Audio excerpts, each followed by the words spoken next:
circuit, right? So then what is the rescues? Rescue is again, okay, can you modify the design? Can you modify the architecture, right? You see, this is one initial architecture, then we'll come to this architecture. Then again, we'll see that, okay, can you still improve it? Sorry. So again, the concepts like pipelining and parallel processing are there in the literature, which helps us to improve the critical path, particularly in the case of pipelining. The critical path will be improved further. It is not better than broadcast previous architecture, but it is definitely better than the initial architecture where it was Tm plus n minus 1 into Ta, but here it is simply Tm plus Ta. Tm means multiplied time and Ta is added time. So these are the conceptual things behind the architecture before. If you take care about these architectures, there's a good chance that you will get your timing requirement met. Right, and until and unless you design it, you plan it, it is not practical to straightway code it and get the desired objectives. So you have to design the architecture. Okay, similarly, there is another architecture here, you can, which is the parallel processing architecture. This is the same as you replicate one block many times, right?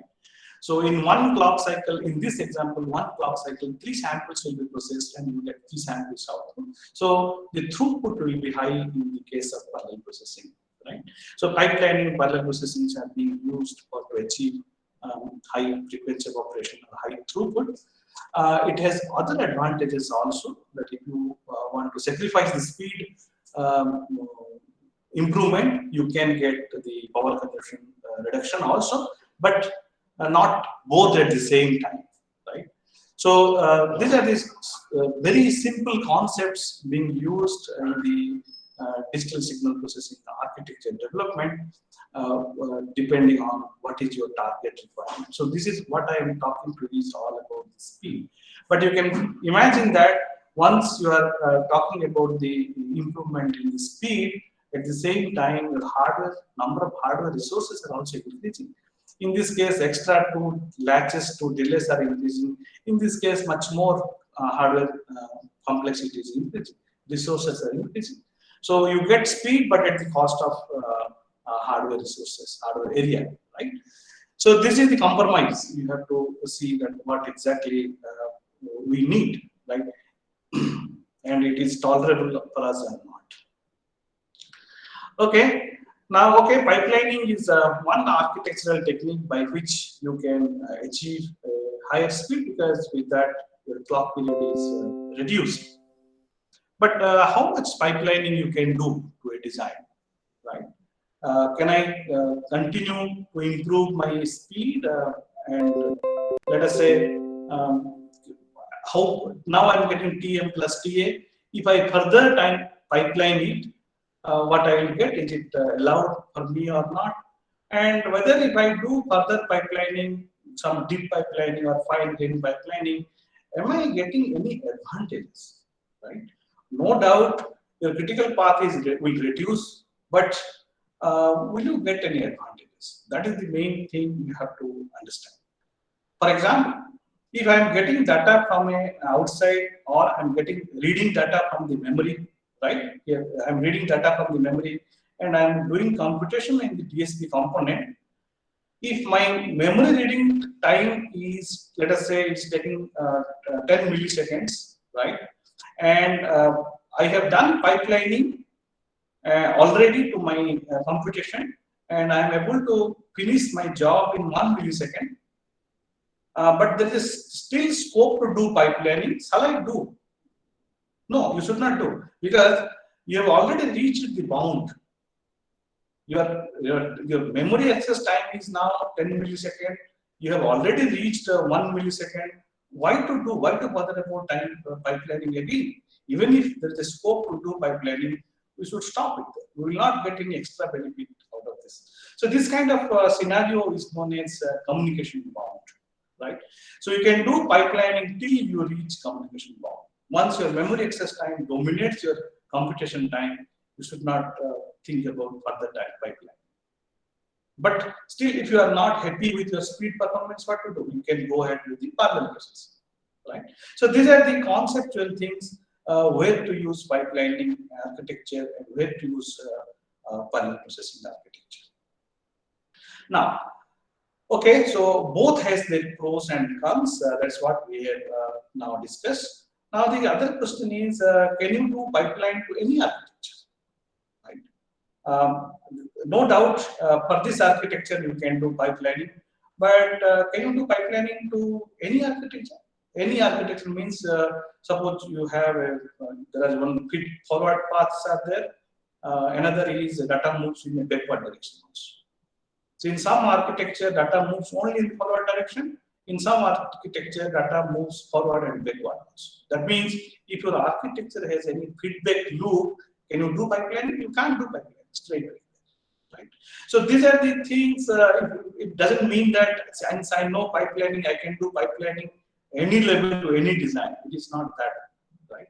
You have to see the. It is a case by case basis approach. What is the task? What is the algorithm? What is the first architecture? Then from that only you have to see what can be done to that. So many people have an impression that okay, you are getting low speed, you do pipelining. Is it possible to do pipelining? Whether pipelining will give me any advantages? Those are the things we have to ask ourselves before thinking about any architectural technique. Now, if you have a loop in your design, you cannot do straight away pipelining, right? You have to very carefully see which part you can do pipeline. But there is a rescue to that, right? So you can apply another technique there. It is not straightforward general pipelining. This technique is called a retiming. You have to adjust the delay position in the circuit, right? For example, if you see the figure where there is a node F, it may be adder and multiplier in architecture, and there are two inputs which are coming to the adder functional unit, and they have a delay before coming to this. So you can adjust the delay position of this. You can, from the forward position of the computational block, you can take it to the output. From the input to output, from the output to input, you can change the delay positions. So this will not change the functionality, right? But it will have an impact in the time, right?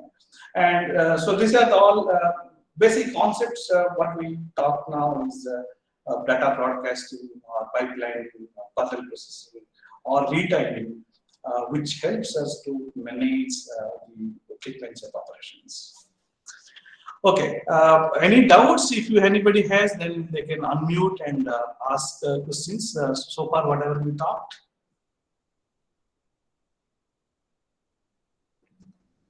Okay. So if there are no questions, Tulsiram, am I audible? Yeah, I said it's audible. Okay, fine.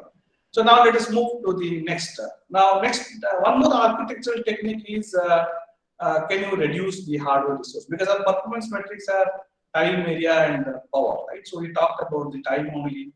If somebody wants to reduce the area, how can you do it? There's a technique called as folding, right?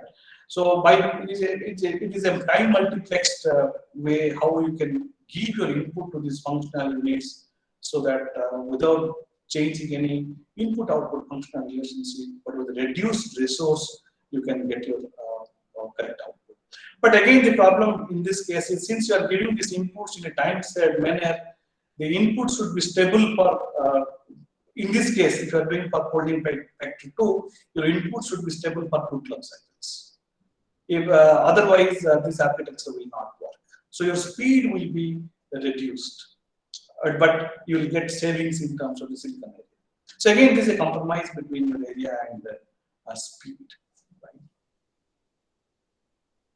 Okay, now, so there are too many techniques we have seen, but how to decide which one to choose where? That is the main question. It again, there is no simple rule for that. It depends. what is the algorithm, what is the target speed, what is the target area, what is the target power consumption. Accordingly, you have to choose which type of architecture you will apply. Can't achieve all in one design. No architecture will be able to give this answer. And fix your objective, then work on architecture. Right? Then it becomes easy. And always keep in mind this figure. Don't over design.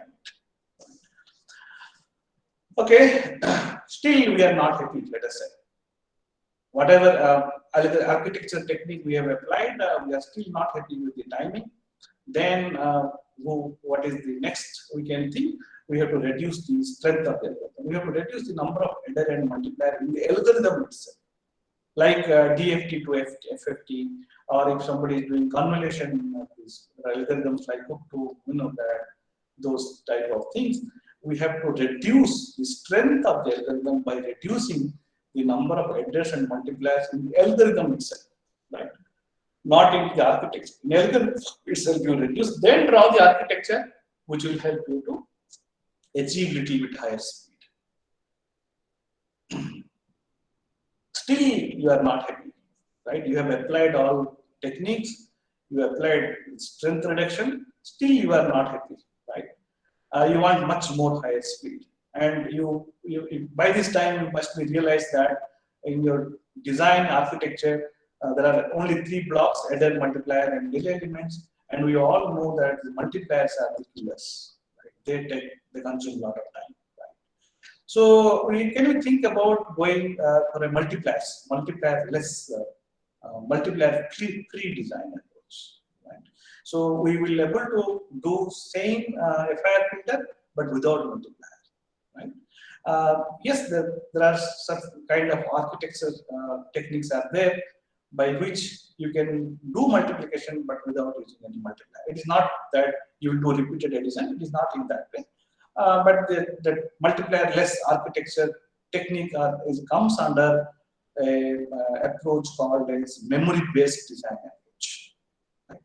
And distributed arithmetic is one such concept which helps you to design the memory based design, or which is a memory based design, right? Where you can use it, you cannot use it at any all kind of applications. But if you are doing anything on like inner product calculation, right? FIR filter, then you can think about yes, I can design those things using distributed arithmetic. I will tell you what is very simple concept, and they're all done using lookup tables. Right? There will be no multiplier, but still you'll be able to get your FIR filter output here. Okay, let us see how this distributed arithmetic works. It's very powerful architectural technique in the DSP. In the hardware, there are mainly 2 powerful techniques are there. I will say one is the distributed arithmetic, and second one is CODIC. CODIC I am not able to tell in this time, but we'll tell about DA. How this DA works? If you understand this concept, you can use it in many places. Let us say I want to do a inner product calculation between 2 vectors, x and a. They are the 3-point vectors, 3 elements are there. My output would be a naught x naught plus a1 x1 plus a2 x2. Right? That is what I need. My inner product is a dot x, that is a naught x naught plus a1 x1 plus a2 x2. That means I have 3 samples, and each sample is 4-bit numbers. Right? When I say x00, it is a x0 sample 0th bit. When I say x03, it is x0 sample 3rd bit. So what I am saying that I have 3 samples, and each sample is having 4-bit. Right? And how normally how we do this inner product calculation? We multiply a naught x naught, a1 x1, a2 x2, like this. Right? And remember this a1, a0, a1, a2 are fixed coefficients. Now, when I do multiplication a naught x naught, you multiply a naught with all the bits of your x naught. Of course, you have to see the scaling vector also here. A naught x naught plus 2 to the power 1, a naught second bit, 3rd bit, 4th bit, like this. Similarly, you get A1 X1 separately and A2 X2 separately. Then we are adding it. We are adding A0 X0 plus A1 X1 plus A2 X2, right? But in this distributed arithmetic, that addition is done in a little different way. Instead of adding in a horizontal, we'll add it in a vertical way, right? What is the meaning of that? We will take all the 0th bit of samples and do multiplication to that, right? We get one partial product P0. Similarly, we do this the first bit of all and get partial product P1. Similarly, second partial product, third partial product. Then we add them with proper scaling, right? So we get P0 plus 2 P1 plus 4 P2 plus 8 P. This is the powerful and simple approach which will give us the inner product calculation without any multiplication. Let us see next slide. Now, once you get those, you can again see here is that the P0, P1, P2, P3 all depends on the bits of your X0 input signals, I can see, right? Okay. Now this can be designed using a lookup table, right? So you can observe from here is that if my 0th bit of all the samples, 0th bit of all the samples are 0, 0, 0, my P0 is again 0. If they are 0, 0, 1, depending on the bit value of X0, X1, and X2, I get some combinations of this A0, A1, A2. That's all, right? So depending on the bit value of this first bit of all the samples, I get some combinations, right? So, and since you have 3 samples, we have only 8 combinations. This is what is being done. Now, if all the bits are I means 0th bit, ith bit. If all are 0, I get 0. If all are 1, I get A2 plus A1 plus A0. This is the lookup table. And this I will store it in the memory, right? And how I will access this data? I will access it from this the 0th bit of all the samples and first bit of all the samples. So according to the clock, I have to have an extra hardware which will convert my serial data to parallel and get all the 0th bit, then next clock, next bit, next clock, like that, right? So first clock I get all 0th bit, and whatever the 0th bits are there, I give to 3 to 8 decoder, and depending on this bit value, I will get one output from this memory. Next clock cycle, first bit will come, depending on that, again I will get another data.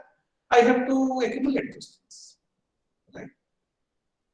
So in this way, you will get your output from the DA architecture. Now the question here is, what is any problem is there with this? Yes, I can see one problem is that if you have more number of samples, remember, if you have more number of samples, then your lookup table depth will be more. Now I have 3 samples, I have put over 3 lookup table depth. If I have 32 samples, 32 FIR filter if I want to do, I should have lookup table of put over 32 depth, which is quite big, right? So I should have some mechanism to reduce this lookup table depth. That is one. Second thing is, after how many clock cycle I will get my output? Because if I have L bit, in this case I have 4 bit, right? So after 4 clock cycle, I will get my final output. Till that clock cycle, I have to accumulate the data, accumulate the result. So if I have L bit input, L clock cycle is required. You have N point samples, N samples. I need 2 to N depth memory, right? And what will be my minimum clock period? What is the memory access time? What is this addition time? And what is the flip flop? Because I have to accumulate it, store and accumulate it. Right?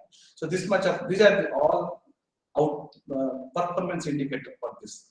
So immediately somebody can say that, look, you are using there are some ready techniques are there by which the lookup table depth can be reduced to 2, right? So instead of 2 to N, it will be 2 to N minus 1. So that is a huge reduction also, and that technique is known as offset binary coding. So in offset binary coding, there's a different way to store the this sample, the combinations of A0, A1, A2 values. But with this, I'm not going to detail about the math of this, how it came, but the interested participants can look into this offset binary coding DA architecture, which is quite famous architecture, by which your LUT depth will be reduced to half of the previous one, right? So if you take earlier 10 samples, so you are having 2 to the power 10 depth, suddenly it will come down to 2 to the power 5 depth, right? It's a huge reduction in the memory depth. So that is the advantages of your offset binary coding distributed arithmetic architecture, which is predominantly again being used for doing all sort of inner product calculation, dot product calculation. In fact, there are some architecture people are using it for the matrix multiplications also, but some little bit difference in that. Now there is a question. Just now I told if you have 32 samples, you have memory depth will be too high. So you can think about a technique where you can break that into smaller inner product units and individually apply DA to that and do addition at the end. So by this, you don't need to have a single memory with big depth, but you can have a multiple memory with smaller depths. So this is the one most powerful architecture by which you can get your multiplication without multiplier. Okay, there is one caution. Okay, I believe we have seen now different kinds of architectures and what are the pros and cons of those architectures and what are the points we have to consider. There are some cautions you have to take while designing while thinking about the architecture. For example, if my design has, don't look into detail of this, my design has 2 blocks, each block is doing the particular task and they are connected like this, right? Now, the complete design is working, let us say, with the critical path delay, which corresponds to operating frequency 100 megahertz, let us say. 10 nanosecond it is coming 100 megahertz. Now, and if there is a delay between this, both the path have you can break the path with a delay latch, right? So in a bigger design, you have 2 separate blocks, they are separated by delay blocks, right? And one is taking, and the maximum time it reports, you use a FPGA synthesis or ASIC synthesis, which comes to be, let us say, at 100 megahertz, right? So in those cases, you have to see individually each block is giving you how much, right? It may happen that the 100 megahertz is coming because of the right-hand side block only, right? If that is the case, you need not worry about optimizing the first block. So when you talk about the complete system, you have to see which block is the culprit, which block is giving you problem. You have to identify that, and to that block only you have to improve according to your requirement. Otherwise, your problem will be somewhere and you are solving somewhere else. That kind of problem will come. Okay. Now, with this, you can build your architecture. Then, once your architecture is built, you can code and get the IP. Then interface that IP with the system, like the first few slides I was telling you. Then you can have your system. So this is, if depending on your requirement, you can go for FPGA or you can go for ASIC and synthesize accordingly and get your system done, right? So the conclusion is designing an architecture is system dependent. You cannot isolate these two. So when you think about the architecture, first you have to talk about the system, and for that only you have to find the blocks, and each block you have to design the architecture. Otherwise, the problem will be your actual problem in some block, but you will try to solve other blocks. That kind of problem will come.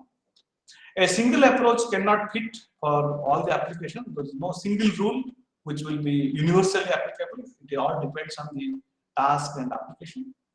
And different architectures are for different objectives, and each one has their own pros and cons. So this is all what I want to talk about the different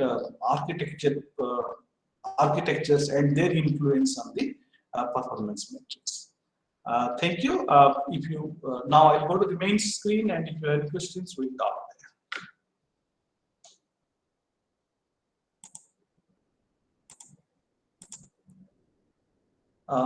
Yes, so I think I'm audible now. You can let us have some discussions or questions if anybody has. So, audience, any kind of questions? I'd like to request all the audience, please interact with the expert.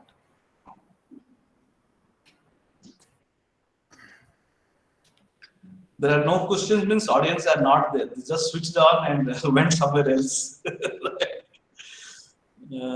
Hello? Hello? Yes, sir. Audience, please respond.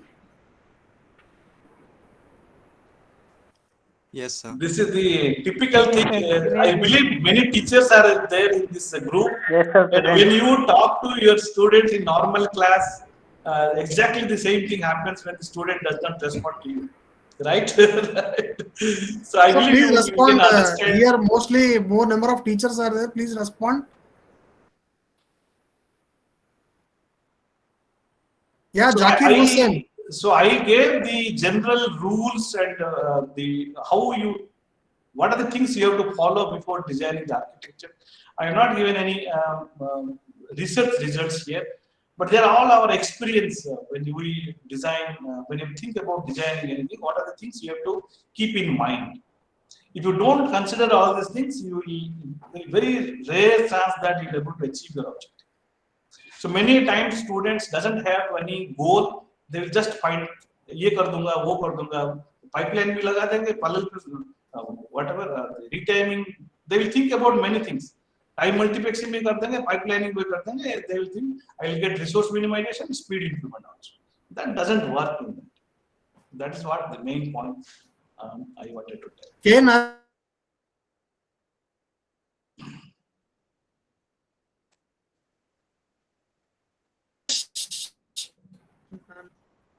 Hello.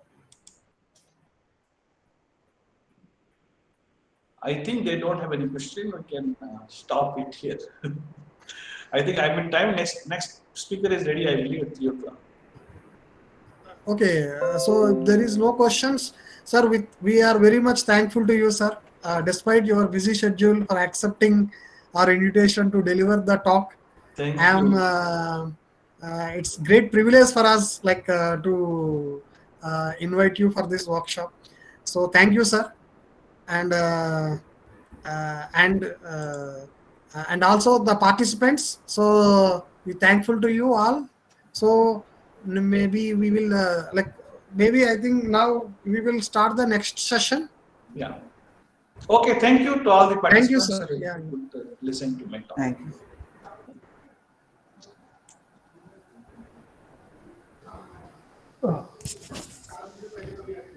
Maybe sir, can we start the session?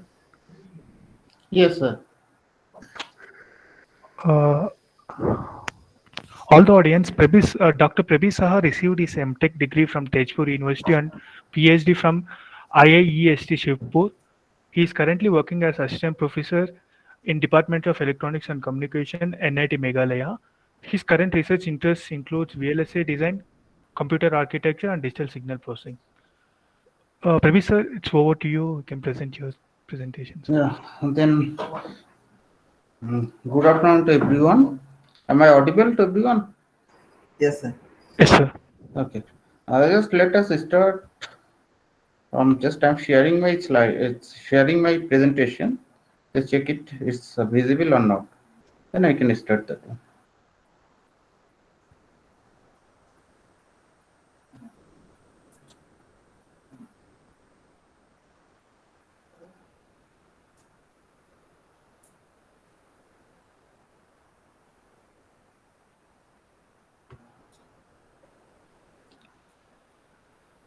Hope the presentation slide is visible, right? Right, the presentation slide is visible. Yes, sir. Okay. Then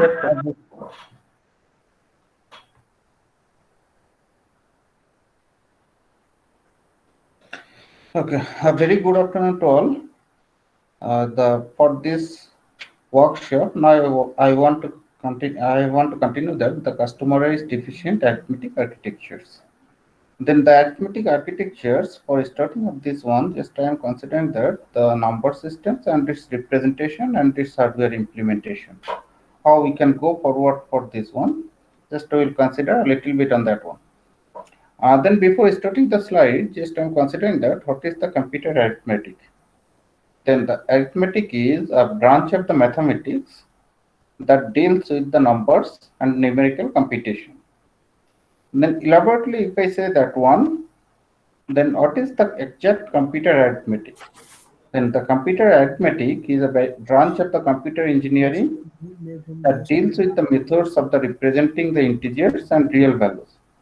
This integer and real values that may be either fixed point and the floating point of numbers in digital systems, and the efficient algorithms for this one, the manipulating such numbers by means of hardware circuits or its software routines. And what we have to do, we have the number systems, we have to represent this in our computers with the help of the digital systems, or we have to implement that one with respect to its software routines. That is exactly the computer arithmetic. But before starting that one, just we are considering that the aspects and the topics what it covers in computer arithmetic. So here basically there are two parts. The first part that is given as hardware and second one that is given as software. The hardware for this one, the design of the efficient digital circuits for the primitive and other arithmetic operations such as addition, subtraction, multiplication, division, square root, logarithm, sinusoidal function, and cosinusoidal functions. Then if I consider for the issues of this one, then we can go for the algorithms, error analysis, speed and cost trade-offs, hardware implementation, testing and its verification. Then where it would be applicable, either it can be applicable for the general purpose or it can be applicable for the special purpose. So if we go for the general purpose, then we can consider that the flexible data paths, the first primitive of that one operations like the addition, subtraction, multiplication, division, square root. And we have to consider that the benchmarking of this one. Then special purpose functions for these cases, we have to consider that tailored to application areas, such as we can implement that one or we can apply, and the application of this one could be considered as digital filtering, or it can be considered for the image processing, or it can be considered for the data trading. Similarly, if we go for the software, then the numerical methods for solving the system of linear equations or partial differential equations and so on. The issues for this one, if we go for that one, then we can go for algorithms, error analysis, computational complexity, programming, testing, or we can go for the verification of such systems. Then that are the main aspects for the computer arithmetics. Then here we will consider that we have the digital systems like as full adder, half adder, and some gates, primitive logic gates. Based on these gates or the digital systems, we have to consider or we have to implement that all the functions. That are the main motive of the computer arithmetic circuits. Then if we go for that, why this computer arithmetic is required for our daily necessities. So if we consider that one, so just I am taking one example. This example is I want to calculate the square root of or some function with respect to x to the power y functions. So like as first here we want to consider that I want to compute 1024th root of 2. Means my functions that is given as 2 and I want to compute that it's 1024th root. Then if I go the square rooting of these functions from the beginning, then if I calculate that one, then I will get that the function that is equals to 1 point some values. Directly if I compute that one, 2 and this power 1 divided by 1024, then we will get some values. In initial cases, both the values are same. But if we recompute that one, then we are getting the exact values or not. Just let us check. Just I have considered that whatever the function I have got from the first, just I have computed or I have put it a value, its value I have considered as u. Then just I have considered x is equals to, just I have got the value with respect to the squaring of the functions.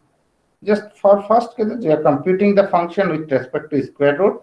Now again we are computing the function with respect to its square. Then if I compute the values, then I will get a value. Then second case is, if I calculate the value with respect to phi, then I have got another function. That function is equals to 2 and its power is 1 divided by 204. Then I have got a value. Then I have just directly got the power with respect to 1024. That's not same.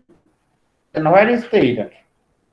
If I recompute the value with respect to phi square all the time, then I have got another value.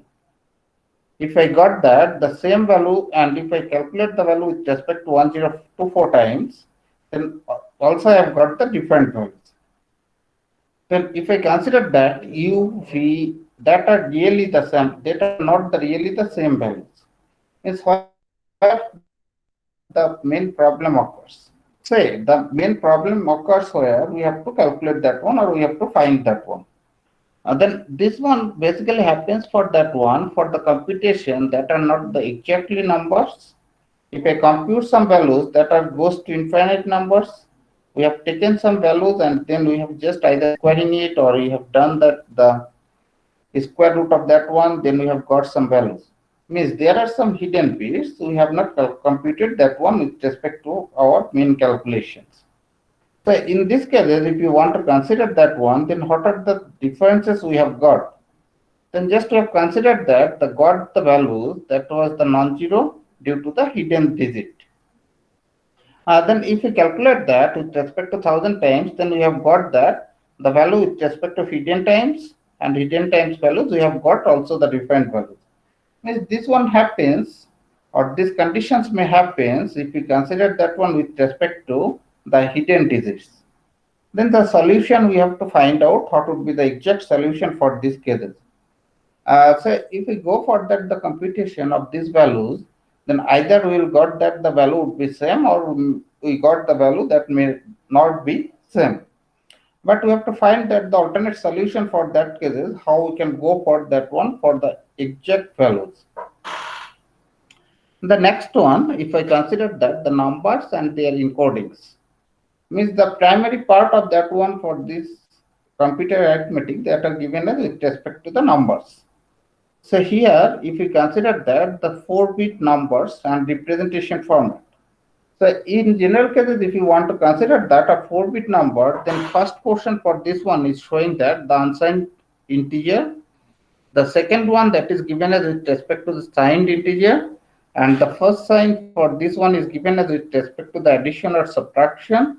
Means here we are considering that this value is either positive or negative. Fixed point, if I want to consider that 3 plus 1, 3 means we are considering that 3 is the fixed values and 1 is the floating point values. Then here we are considering that 3 fixed values and next one is with the floating values.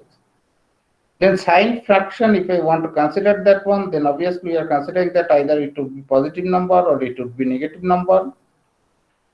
Then we are considering that the 2's complement fraction, if you want to consider that one, if the number is given as with respect to the negative number system, then it can be considered with respect to 2's complement fraction. Then again, we are considering that the floating point, and the floating point, if we consider that the exponent, and another one is given as with respect to the significand. And here, the next one we are considering that with respect to the logarithm. Logarithm means we are considering that the base 2 logarithm, not in natural logarithm or base 10 logarithm. In digital cases, we will consider that with respect to base 2 logarithm systems. That are in general case. Then the next, if I consider that fixed radix positional number system, in these cases we know that, and all of you are familiar with that, the base 2 number system and base 10 number system.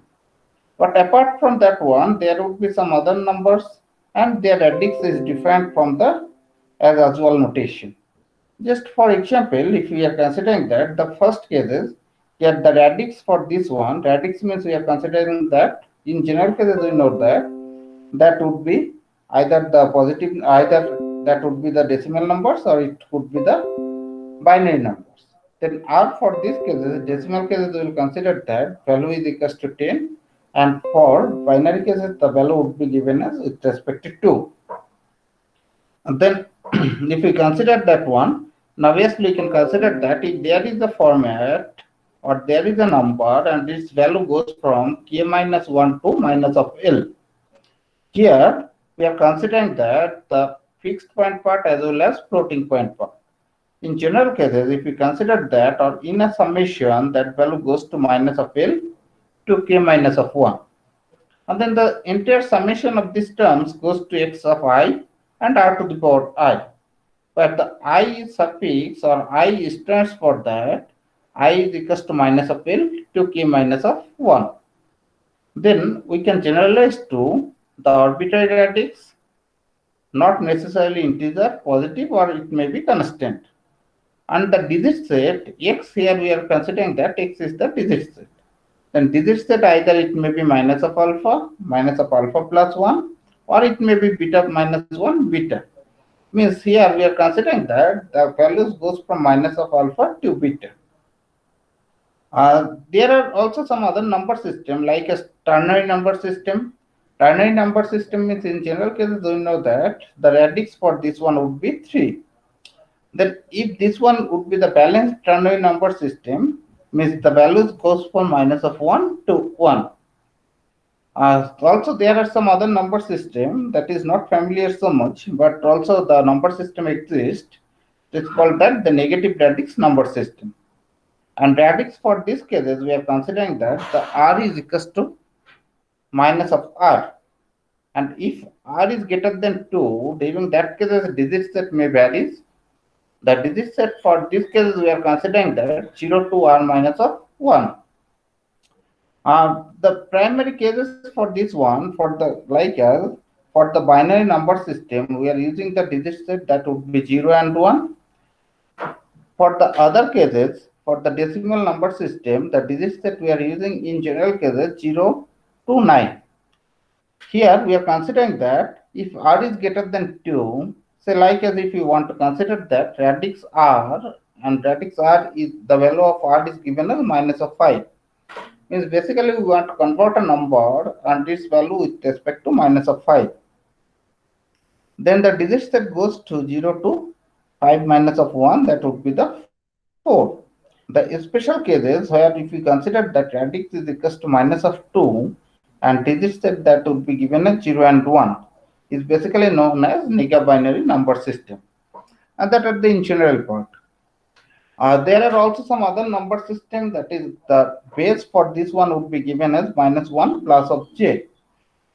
Then the primary objective of that one, say if you want to consider that a complex number, then in general cases whatever we are considering, say minus of 2 plus of 3j.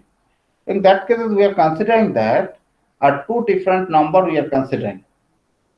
The first one we are considering that minus of 2, that we know that as real number, and 3 of j that would be considered as a complex number.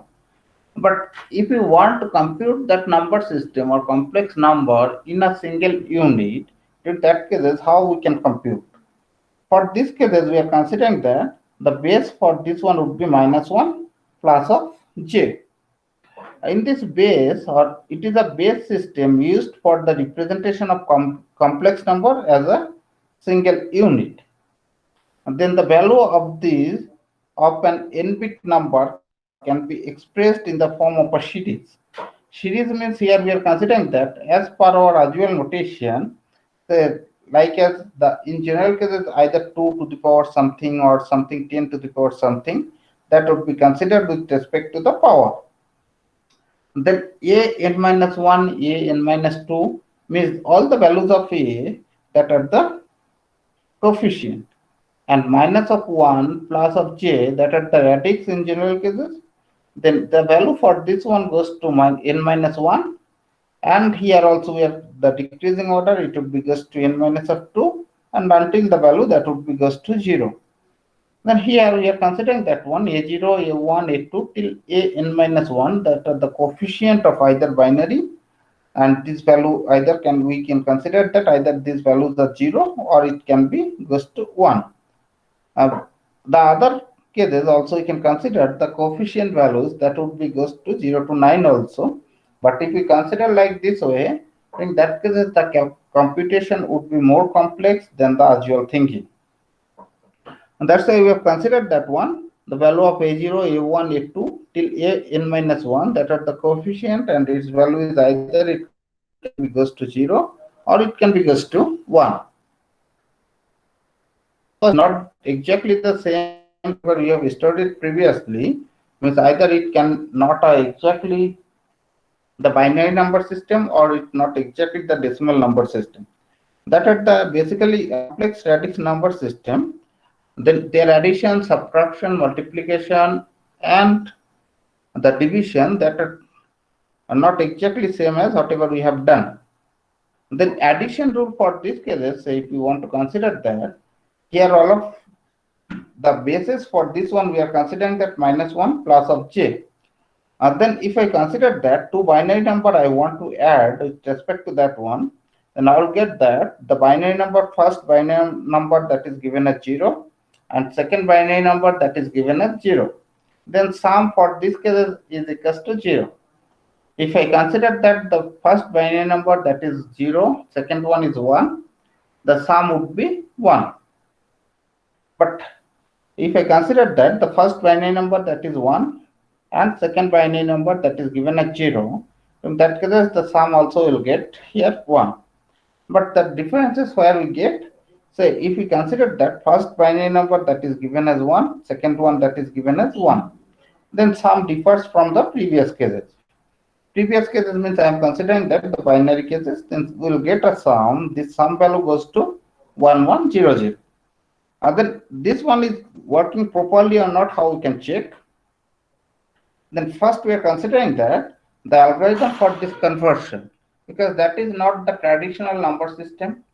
We want to go, because we are familiar with the traditional number system, then first we have to consider that the conversion of this number system towards the complex number or complex base number system, the binary numbers.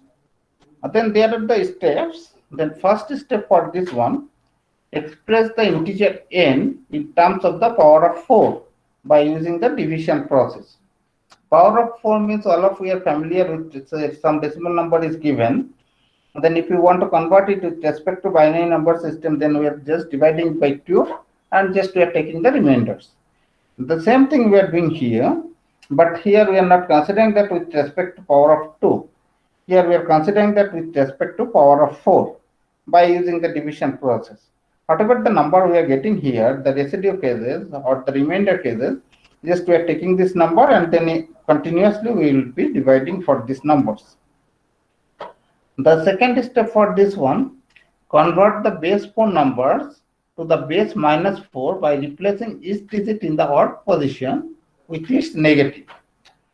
Then that is the usual process. If I want to consider that we have a number, and then if you consider that the base 4 number system to base of minus 4 number system, then that would be considered that odd decision numbers or odd position numbers we have to consider, or we have to place that one with respect to the negative sign.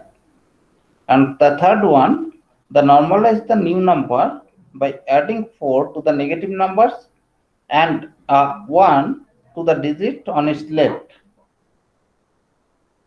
And then that to remove the negative numbers. That to say, if we got that a number is given as minus of 3, then we can just consider that add 4 and add 1 extra or add extra 1 to the left hand side.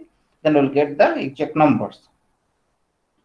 Then step 4, replace 4 by zeros and subtract 1 from the digit on the left.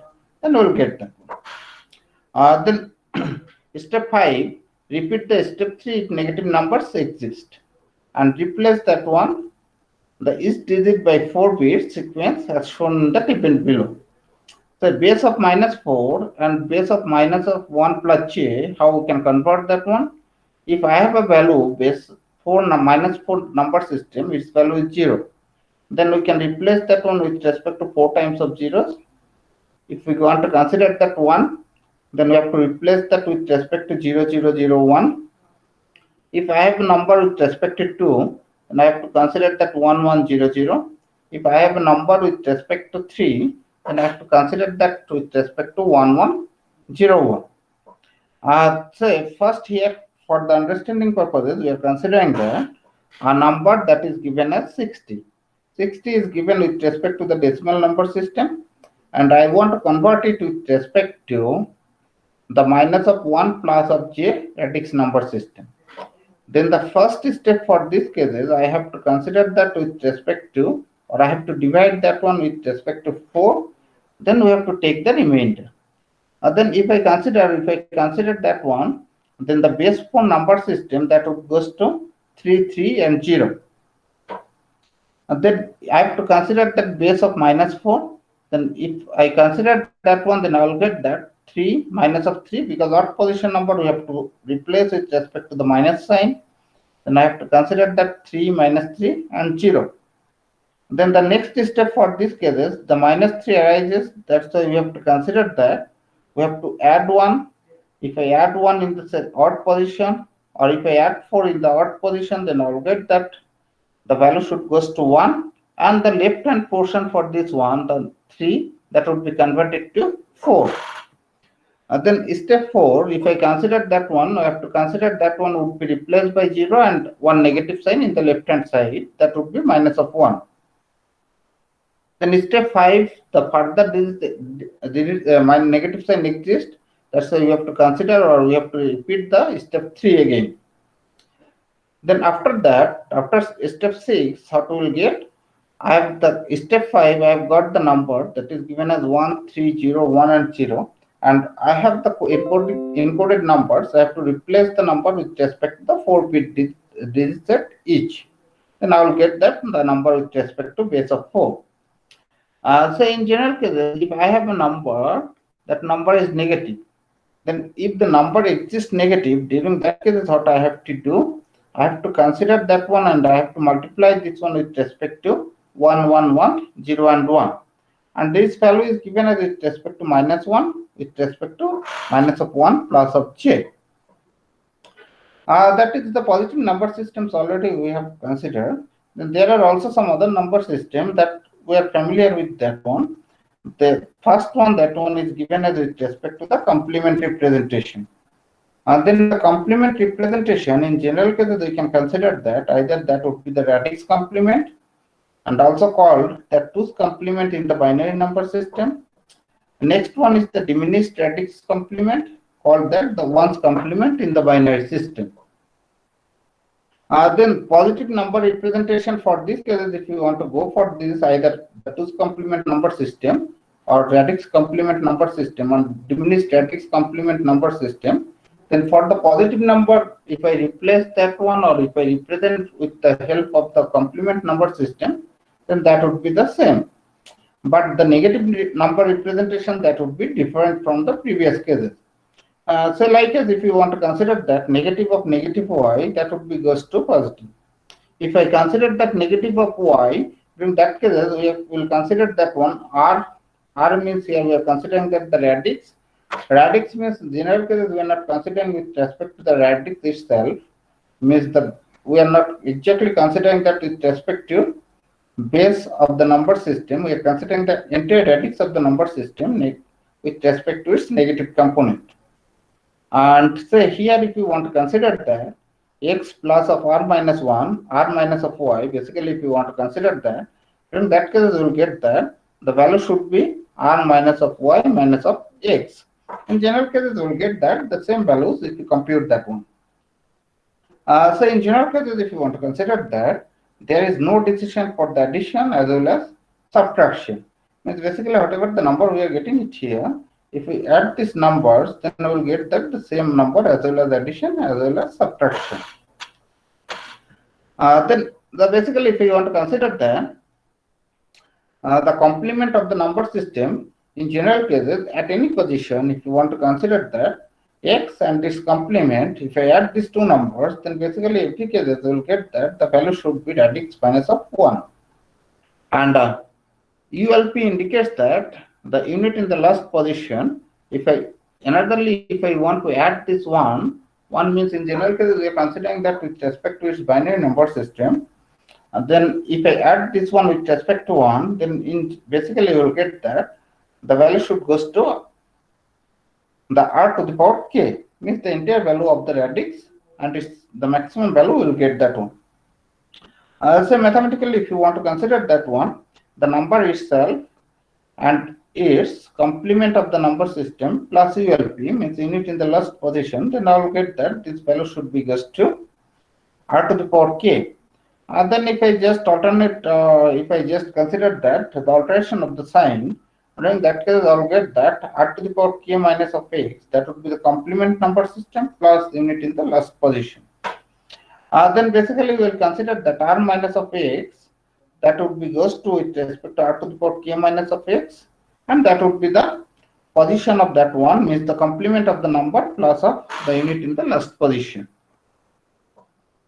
Also there the number system with respect to that, the radix number system or negative radix number system.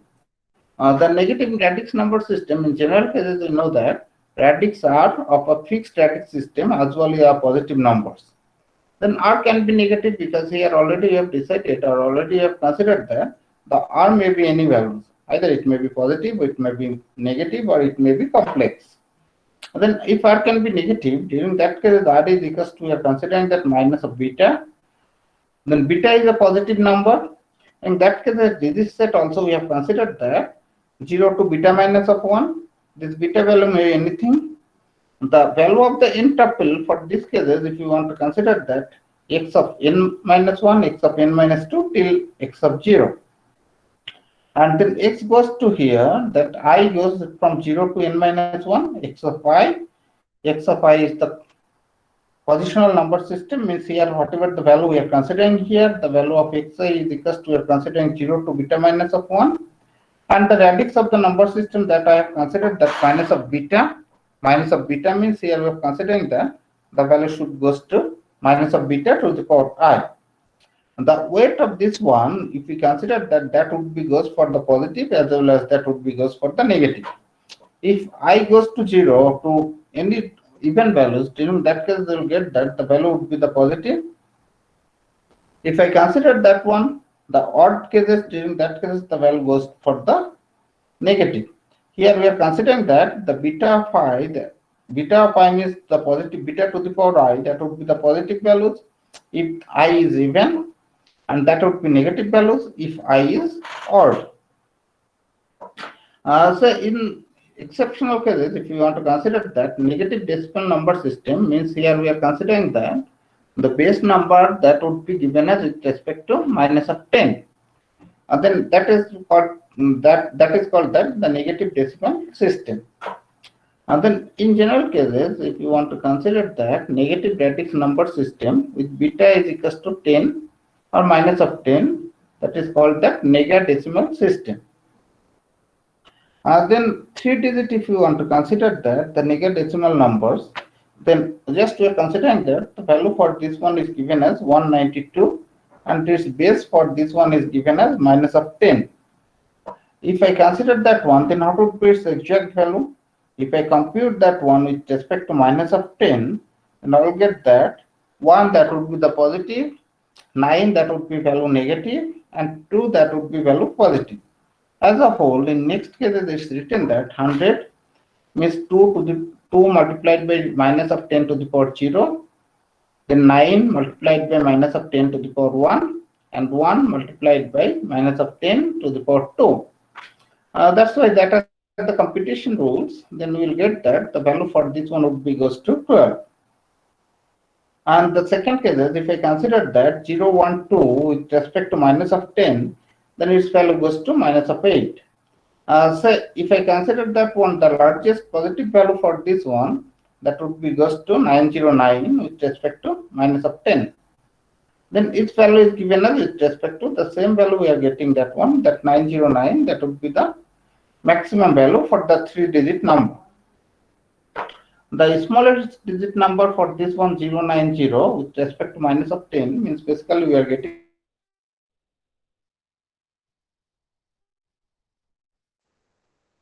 909 is maximum value. Minimum value that we are getting it here, that would be minus of 90. Means basically that are given as the asymmetric range. Means for positive cases we are getting that the maximum value, but negative cases we are getting that the minimum value. Means the values for this one that are the asymmetric range in general cases, if I consider that the negative number system. And also that would be considered as approximately 10 times more positive than the negative values. This is always true for the odd values of n and opposite for the even values of n. So example of this one, if you want to consider that the range of the n is equals to 4, then we are getting that the value that would be equals to minus of 9090, and the maximum value for this one would be equals to 909. Means for every cases, either it can be considered with respect to positive or it can be considered with respect to negative.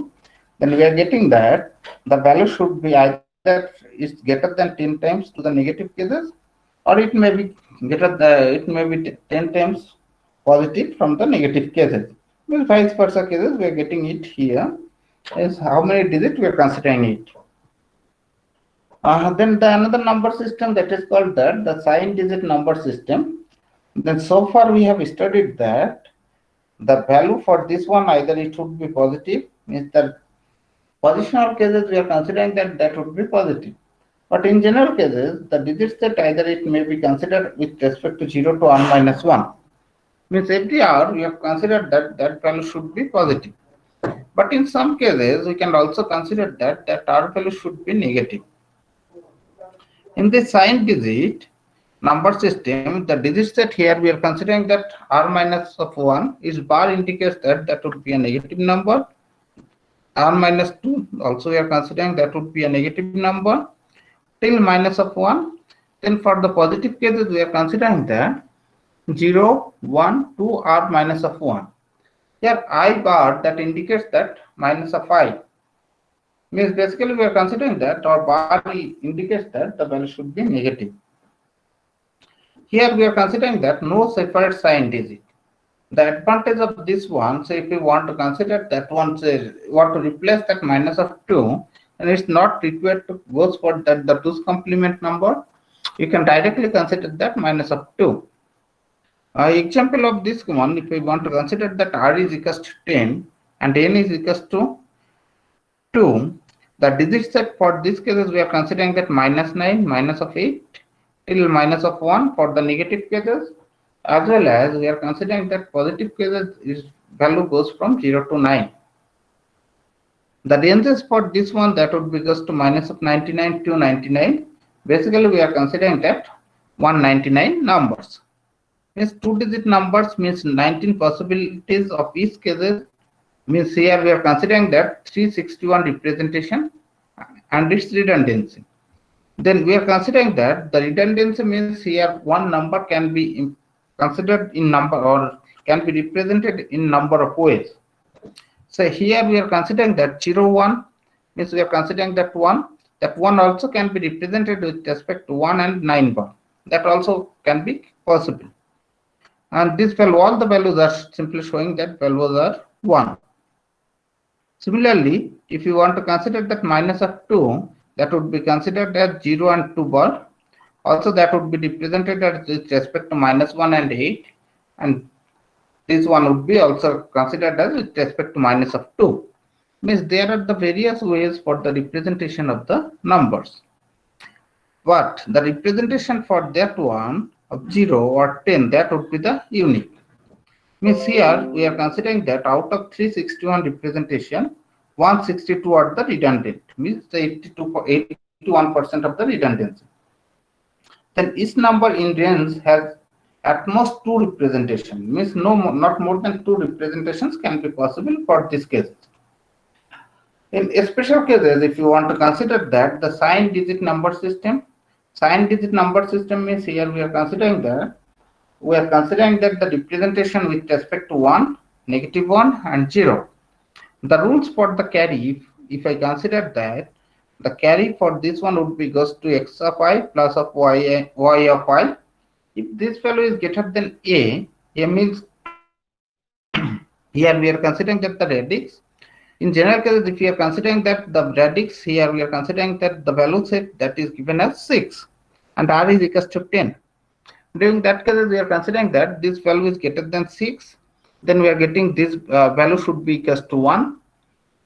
If less than equals to -6, during that case, we are getting that value is equals to -1 and 0 for the other cases. Means if we are selecting that a is equals to 6 and r is equals to 10 and x of I is equals to, means the digit set for this cases we are considering that -6 to 6. Then step 1 in this cases, the above addition algorithms then becomes u of I is equals to x of I plus of y of I minus of 10 times ci. In general cases, here we are considering that in decimal cases the value should be goes with respect to 10 times.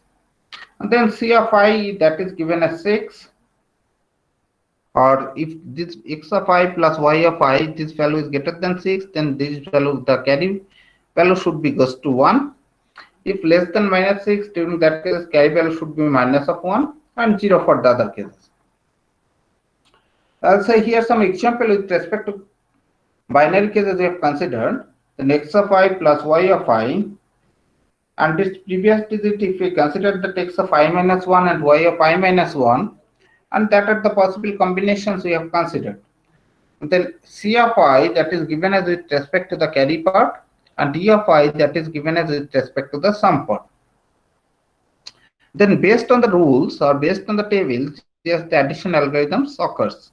Here the numbers for this one is given as 0, -1, 1, -1, 1 and 1, the first number. And second number is given as 1, 0, 0, minus of 1, 0 and 1. And then if I add this one, then it follows that the first one that is given as 1 and 1, if I add that one, then carry should be 1. The carry is written in up and sum is written in down. Then 1, 0, it falls in this category. Then the second one that is given as minus of 1 and 1. Apart from this 0, 1, 0 and 1, I have written that with respect to 1 and -1. And the same algorithm formulates like this way. Then the second stage, if I consider that one ci plus of yi, then I will get the sum. I check that if I have the number with respect to the same number, first number as well as second number, if I want to add these two numbers, in that case there would be the carry propagation. But if I go for this way, during that case there would not be any carry propagation from the LSB towards the MSB. I mean, also there are the advantages. The disadvantages also are there. The advantages, the main advantage for this one, there is no carry propagation issues from the LSB towards the MSB. Any sum, any values if we have, or any number of bits we have, the two numbers, then you can add this one with respect to that without carry propagation. But the main problem of that one, we have to convert the number towards this, the signed digit number system. Then now we are concluding that one. Say if the audience, if you have any doubts or any queries, then you can ask the questions.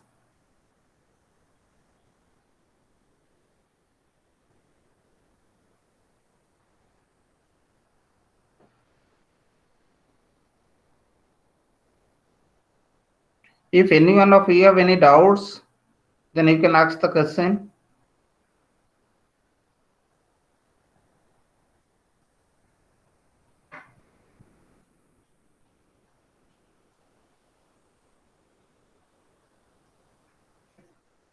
Anyone is there? From audience, are there any questions?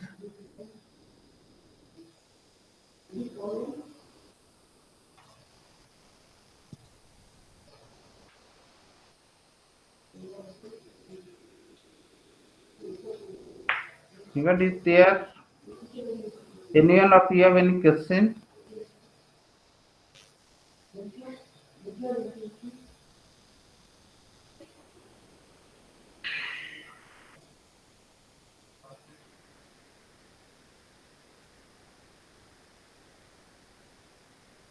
From participants, are there any questions? Okay, then we can conclude and we can stop the sharing. And thank you very much for your concentration and for listening listening our work based on this one. So later on, if you have any doubts or any queries, then you can ask. You can send the queries to me, and I'll try to solve the questions. Thanks a lot for your valuable presentation. Okay. Okay, then thank you very much. Yeah. Participants will be having next session at 4 o'clock, so we can have 15 minutes break.